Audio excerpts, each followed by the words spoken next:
رفیع الله روشن همکار خوب ما از ولایت هلمند از ولسوالی سنگین گزارش به ما میده.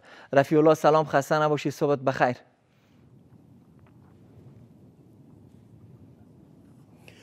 عباسی صاحب سلامونه او درنښت تاسې ته ټولو درنو همکارانو ته او د افغانستان ټولو شریفو ولسونو ته السلام علیکم ورحمت الله وبرکاته. سهار مو نیکمرغه. امید لرم چې روغ او جوړ به یستی او نن به مو هم یو ښکلی سهار پیل کړی وي. بخیر و عزت باشین. رفیع الله، چی باعث شد که رفتی سنگین را انتخاب کردی؟ در ولایت هلمند هم ولسوالی سنگین یکی از ولسوالی هایی بود که همیشه نامش را شنیده بودیم و همیشه این نام بر ما آشنا بود در گذشته ها که سرخط خبرها بود. چی باعث شد سنگین را انتخاب کردی در میان ولسوالی های هلمند؟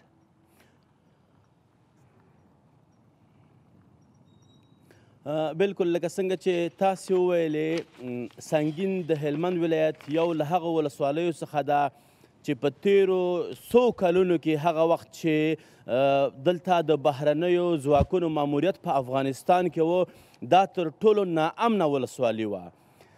بلکې داسې هم ویلی شو دا هغه ولسوالي وله چې په برټانوي او انګریزي ځواکونو یې خوب ارام کړی و. هغوی په دې ارمان و چې کله به د یو ساعت لپاره ارام خوب وکړي. خو د دې ترڅنګ د دغه ولسوالۍ هغه ولسونه چې دلته یې ژوند کاوه دوی هم په ارام نه دي پاتې شوي، یعنی دوی ته هم د ارام وخت نه دی ورکول شوی. او دلته که چیرې تاسې دغه د کورونو دیوالونه وګورئ، بلکې هغه دیوالونه چې لا اوس ولاړ دي له پخوا څخه نښې پاتې دي، دلته ډیری دیوالونه یا کورونه اوس جوړ شوي دي. پخواني هغه چې دي هغه کاملا ړنګ شوي دي، خو بیا هم دلته هر کرونده، هر دیوال، هر انسان او هر ساکښ چې دلته دی دلته د جنگ زیری ورکوي. لا هم د هغوی پر څهرو د جنگ پیغامونه شته دي. هغه څه چې په تیرو څو کلونو کې په تیرو 2 لسیزو کې په افغانستان کې تیر شول ډیری درد یې د سنګین خلکو وزغمه.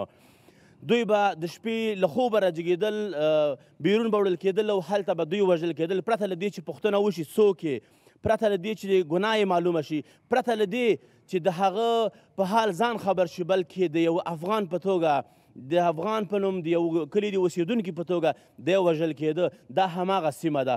مونږ دلته راتلو سهار له لمانځه نه مخکې راغلو دلته، یعنې 2 ساعته مو یوازې په لاره کې مزل وکړ. مونږ به چې کله دلته خلکو سره خبرې کولې غوښتلو مو داسې یو ځای پیدا کړو چې هلته مونږ ډېر قربانیان پیدا کړو، یعنې ډېره قرباني ورکړي. هر چا نه چې به مو پوښتنه کوله هغه به تر ټولو ډېر قرباني وه. هغوی به دا ویلې چې زما د کورنۍ دومره غړي دلته شهیدان شوي دي، زما د کورنۍ غړي راته وژلي دي، لا هم زما د کورنۍ غړي ورک دي.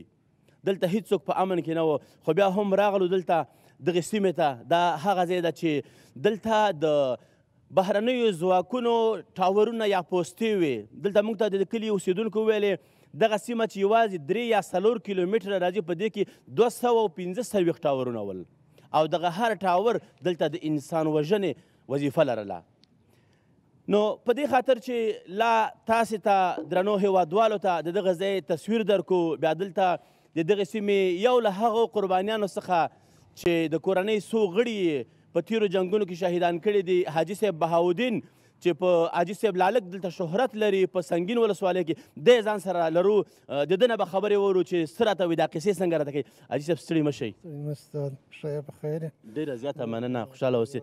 په صحرا کې د جنګونو د قربانیو انګازې لا هم شته، نښانې شته دي. راځه له تا واورمه دغه کلونه چې بهرني ځواکونه دلته میشتول څنګه تېر شول؟ دا بهرني ځواکونو چې دلته و دلته خو بیخي ډېر تلفات رسېدلي، دلته بیخي په سوو خلک شهیدان سوي دي، بیخي ډېر ښځې او کوچنیان ماشومان شهیدان سوي دي. دلته خلک ډېر دربدره سوي دي. د سنګین په ولسوالۍ کې بیخي ډېر بې حده تاوانونه رسېدلي دي. نو دوی هم دغه شانې کړي دي چې هغه انشاءالله په ټول عمر کې به دوی دا یاداشت د ځان سره ساتي چې هغه زموږ سره سنګین په ولسوالۍ کې د مجاهدینو داسې جنګونه وکړل او موږ یې داسې دربدره کړو، موږ یې داسې ذلیل شرمنده کړو. حاجي صاحب لکه مخکې چې ما وویلې موږ چې دلته هر وګړي نه پوښتنه کوو، هغه وایي زما د کور دومره وګړي شهیدان شوي دي، زما د کور وګړي معیوب او معلول شوي دي. تاسې راته ووایئ آیا تاسې هم په دغه برخه کې شهیدان ورکړي دي؟ و زما دوه ورونه شهیدان شوي، حاجي نصرالله شهید په نامه، د ملا صاحبدین شهید په نامه، دوه مې ورورونه وه چې یو د ملا عبدالرحمن شهید په نامه، یو د وزیر امان شهید په نامه دی، دویم زامن وه چې یو د سیف الله شهید په نامه دی، یو د عبدالباري شهید په نامه دی.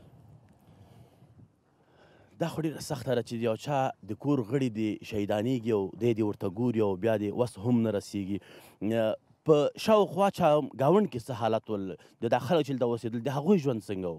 زموږ په دغه نږدې کلي کې تقریبا 3-4 کسان دغسې ملکي خلک شهیدان سوي دي چې هغو به دوی د دغه ځایه څه ویشتل او ټکان یې پر کول او پر دغه لارو باندې چې هغه د دوی په لاس ورغلی وای د دوی څه څوک نه دی تللی، هغه دغسې خامخا بیا یا شهیداوه یا بیا نورو ولایتو ته د بند لپاره بیول. یو وخت داسې وویل شول چې له سنګین څخه بهرني ځواکونه د شپې وتښتېدل. دا راته کیسه وکړه، دا څنګه وه؟ دغه چې وه انګریزانو امریکایانو پر دغه چې وه هغه دغه شانې وه چې هغه دوی د شپې وتښتېدل، یوازې د ملي اردو او دغه چارواکو دا یې پرېښول. نو هغه بیا وروسته چې دی هغه تر دغه بیا موږ هغه مجاهدین دا بیا ورته راوختلو، بیا دوی موږ ته تسلیم سوله. سهار مو دوی رخصت کړله، هغه شیان و هغه لیوه و هغه شیان یې موږ ته راپرېښول. نو هغه کیفیت هغه په دې سیمه کې چې اوس هم د جنگ څېره ښکاري، نښې نښانې ښکاري، کورونه ړنګ شوي دي، نو حتما به دا چې کور الوزول کېږي، کور باندې بم غورځول کېږي، نو خو حتما به دې کې به اوس هم ډېر خلک ورک اوسېږي. داسې وګړي شته؟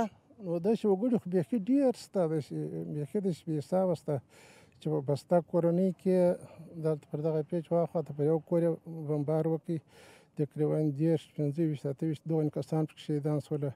داسې خلک خو دلته ډېر شته چې هغه په کور کې 3 4 5 کسان شهیدان شوي، 2 پکې شهیدان شوي، زنانه یې شهیدان شوي، مردانه یې پاتې شوي. رقم کیفیتونه راغلي په دغه کې. نو دا ما خپل د ځان کیسه درته وکړله چې هغه زما یو ورور و راته وویشت څو په نس کې د 6 میاشتو کوچنی شهید شو، هغه هم پر متر وتلې وه، دا پاتې شوله کوچنی شهید شو. حاجي صاحب کور ته څنګه راتللې؟ کله چې بیرون وې غوښتل به دې چې کور ته راشې، څنګه راتلی شوې که نه؟ نو کور ته په یو هفته کې په 2 هفتو په 3 هفتو کې چې به کور ته راتللم، هغه به د شپې راتللم، هغه په داسې جامه کې چې هغه په ډېره پټه به راتللم او بیا هغه ساعت ماته ته وښول چې داسې به رالم چې دغه ټاورانو داسې شیان به نه معلومېده، داسې په پټه به رالم کور ته. نو شپه به مې تېره کړله، هغه به دوی هم راسره په تکلیف وه چې ته څنګه راغلی وو، ولې راتلې وو، ټینګ به دې کې وو، بیا به ولاړم. ډېره زیاته مننه حاجي صاحب چې دغه حالات دې راسره شریک کړي. کور ودان عباسي صاحب، دا حاجي صاحب د جنګ یو له هغه قربانیو څخه و چې د کورنۍ څو غړي له لاسه ورکړي. مخکې چې کله مونږ راغلو دلته مو په کلي کې خلک کتل، هر چا ویلې چې مونږ قرباني یستو، خو دا هغه څوک و چې دلته یې له ډېرو بېوزلو خلکو سره همکاري او مرستې هم کړي دي، د ډېرو ژوند یې هم ژغورلی دی. دی وایي کله چې زه به کور ته راتلم د لوی ګیټ نه چې به راننوتم د دیوال په غاړه کې به تلم تر څو پورې زه خپل خونې ته ورسېږم. دلته د خلکو ژوند داسې و. نو بیا دلته مو ډېر خلک ولیدل، یو مو داسې څوک ولیده چې چکسونه یې په لاس کې ول، لا هم معیوب و، دی هم راواخیسته ځان سره، دلته ولاړ دی، خو لا مو ورته ویل نه دي چې څه ورته وایو، له ده سره هم خبرې کوو، پوښتنې ونه کوو. نو ته ورور دلته زما خواته راتلی شې؟ ستړی مه شي، کور ودان کور ودان. نو بس دا څنګه معیوب شولې؟ دا ولې د چکسونه په لاس کې نیولي؟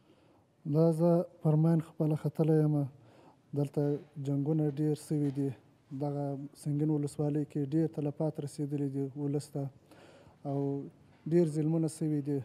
دلته هغه کونج کې ګورې یو ټاور چې دی، دغه ټاور تقریبا 40 کسه شهیدان کړي دي. لاندې که هغه لار وینې د هغه اولو غاړه کې چې داسې لاره تېره سوې ده، په دغه باندې ولس خلک به تېرېدله، هم د دغه ټاور څخه یې ویشتله. پلي تېرېدونکي خلک چې پیاده به روان ول هغه به یې ویشتل؟ هغه یې ویشتل، هغه یې ویشتل. د شپې به یې چاپې اچولې، بمبار به یې کوو؟ چاپې اچولې، بمبارونه یې کوله، ډېر ظلمونه یې کوله چې څوک په لاس ورغلی وای هم یې د ځان سره بیوله. اوس وضعیت څنګه دی؟ اوس الحمدلله ډېر شکر د خدای راضي کراري ده، انشاءالله کم مشکل نشته، خوشحاله یې اوس ژوند کې؟ الحمدلله د خدای راضي. بیا د کورنیو کې د نږدې کاکا زامن، ماما زامن، ورونه داسې هم څوک شته چې قرباني شوي وي په دغه تېرو جنګونو کې؟ ولې ستا مخامخ کې زموږ سره دغه ملګری ولاړ دی دغه عجیبه با شهید شوی دی زموږ پلار یې شهید شوی پلار یې شهید شوی دی نو زه به له هغه سره خبرې کوم که ستا خوښه وي ډېره زیاته مننه تا ته د خدای صحت درکړي الله پاک دې ژوندی ولري خوشحاله اوسې خوشحاله اوسې نو د دې ځای هره خبره یوه قصه دی یو داستان دی یو درد دی ته راشه ځوانه ستړی مه شي جوړې په خیر نو د ورور وویلې چې ستاسې پلار وفات شوی دی شهید شوی دی د قصه راته وکړه څنګه شهید شو موږ پلار و دلته امریکایان شوسي وه سرژوري وه شوسي وه ده ورته ویل تېرېده واره ورته ویل ټک ونه کړي موږ هلته کار کوو په مځکه کې وسې د بلې خوا ټک پر اوس دی هغه وویشتي یوه بله انجلي ورسره وویشته یو د هغه وویشتي بیا وانونه رفاه کړل موږ په سرای کې موږ څلور وروڼه دا موږ څلور وروڼه پاتې سو نور ګرده ټپیان سوله او پلار دې شهید شو پلار مې شهید سو 14 کسو دا ګرده ټپیان سوله دلته به چې کله چاپې واچول شولې او یا به بمبار وشو بیا به مو دغه شهیدان څنګه راخیستل دا به مو څنګه ښخول دفن به مو څنګه کوو دا به په لښتي کې به پروتو به ورلو بره مو راواخیستله سړی څه ووایي ډېره سخته ده دا ځوان دا ګلالۍ ځواني خپل پلار یې له لاسه ورکړی دی هغه څوک چې د یو چا لپاره د رحمت سیوری اوسېږي نو سړي نه خبرې هېرې شي ډېره مننه ورور ډېره مننه خوشحاله اوسه قدرمنو لیدونکو وایي د سرو لمبو د غرغرو له شوره نه دی خبر دا څوک چې جنګ غواړي د جنګ له زوره نه دی خبر نو په دې سیمه کې جنګونو داسې حالت جوړ کړي دي چې کله مونږ ولاړلو دیوالونه ګورو دیوال په خپله چغې وهي چې تاسې زما په تنه وګورئ د مرمۍ ټپ ونه نارې وهي چې تاسې وګورئ زما په ډډ کې مرمۍ انسانان هغه چې ژوندي دي د هغوی رواني حالت جوړ نه دی لا یې هم په جنګ په څهره کې د جنګ تصویر له ورایه ښکاري دلته لا هم ماشومان ویریږي کله چې یو نوی څوک سیمې ته راشي دوی ویریږي تښتي دا د جنګونو ثمره ده خو یوه خبره باید هیره نشي چې د دې افغانستان یا دغې خړې خاورې زمري بچیان هم هغه څوک نه دي چې تسلیم دي شي همغه ځواکونه چې په دغه کم ځای کې 215 پوستې یا امنیتي ټاورونه جوړ کړي ول او هره ورځ به دا خلک په لسګونو شهیدانول بالاخره یو ورځ داسې راغله چې دوی د شپې په تیاره کې وتښتېدل څوک ورباندې خبر هم نه شول هماغه وګړي چې دلته په ماموریت بوخت ول کله چې ګډ او مات امریکا او بریتانیا ته ورسېدل هلته ورته په رواني روغتونونو کې د بستر مشوره ورکول شوه هغوی دلته په خپلو کورونو کې له اولادونو سره د خپل حکومت خلکو ته د افغانستان د خلکو مجاهدې تعریفوي او د دې خلکو له شهامت څخه هلته هم ویره لري عباسي صاحب دا سنګین و البته دا له سنګین یو کوچنی کلی یو منطقه وله چې تاسو ته مو راپور درکړل دلته هر کور هره سیمه قرباني شوې هر ځای شهید شوی دی او اوس هم له هر ځای څخه فریاد دی خو ښه خبره دا ده چې خلک وایي چې الحمدلله اوس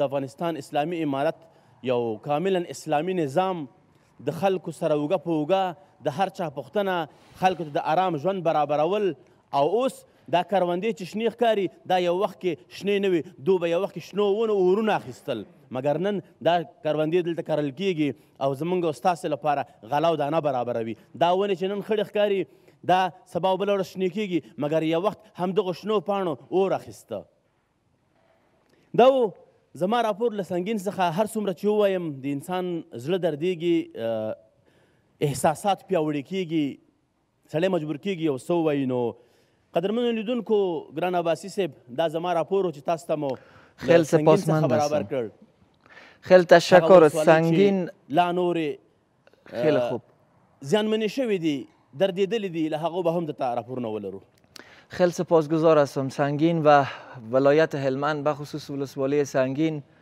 یکی از ولسوالی ها و یکی از جاهایی است که بیشتر در این ولایت ما در این ولسوالی ما خون جریان داشته به خاطر همین قصه سنگین را تلخی فرا گرفته و این تلخی مانع واژه های ما میشه خیلی سپاسگزار هستم رفیع الله روشن، همکار خوب ما که از ولسوالی زیبای سنگین که جنگ زیباییش محو کرده بود در گذشته و به مشام همگیشان دود و بارود بویش می رسید. انشالله که دیگر ما شاهد چنین صحنه دلخراش نباشیم و امیدوار هستم روی زخم‌های اجزایی که در سنگین و ولسوالی سنگین یا ولایت هلمند هستند مرهم گذاشته شود و برشان رسیدگی شود. بخیر با عزت باشین. تشکر از گزارشتان رفیع الله روشن. ډیره زیاته مننه. ښه ورځ.